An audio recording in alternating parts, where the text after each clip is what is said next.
काय घटना घडली होती नेमकी? आमच्या नातीला आम्ही काल सकाळी टाकळीपुराच्या तालुका 40 गावात पोलिओचा डोस व ते एक दुसरा डोस देण्यासाठी घेऊन गेलो. डोस दिल्यानंतर ते आमचं बाळ 10 मिनिटाच्या आत बेशुद्ध अवस्थेत सारखं झालं. त्याच्यानंतर आम्ही खाजगी रुग्णालय 40 गाव साई हॉस्पिटल येथे नेले. त्यांनी आम्हाला सांगितले की तुमचं बाळ डेड झालं आहे बुवा. मग आम्ही परत घरी नेले व ज्या PC सेंटरवर तिथे डोस दिलेले होते त्यांना संपर्क साधला व त्यांना सांगितले की आमच्या बाळाचं असं असं झालं. ते म्हटले की असं काही होत नाही, डोस दिल्याने काहीतरी दुसरा प्रॉब्लेम असेल.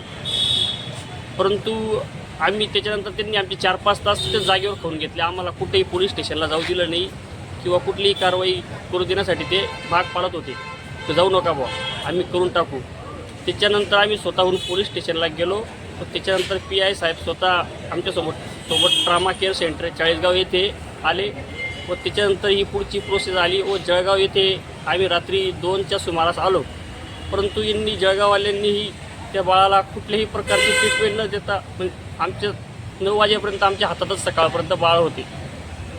इथं रात्रभर तुम्ही थांबून होतात बाळ मांडीवर घेऊन? रात्रभर मांडीवर घेऊन आम्ही थांबून होतो. काय मागणी काय दादा आपल्या? मागणी फक्त आमच्या बाळाला न्याय मिळावा, त्याचा मृत्यू कसा झाला हे निष्पन्न व्हावं. जे त्याच्यात गुन्हेगार कठोर आहेत त्यांना कठोर कारवाई होण्यात यावी.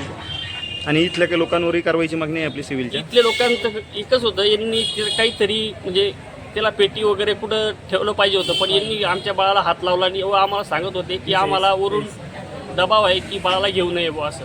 नाकातोंडातून फेस आला दादा अक्षरशः. आता नाकातोंडातून त्या बाळाचा फेस यायला लागला तेव्हा थोडे लोक आले. त्याच्यानंतर त्यांनी आता बाळाला आतमध्ये घेतले.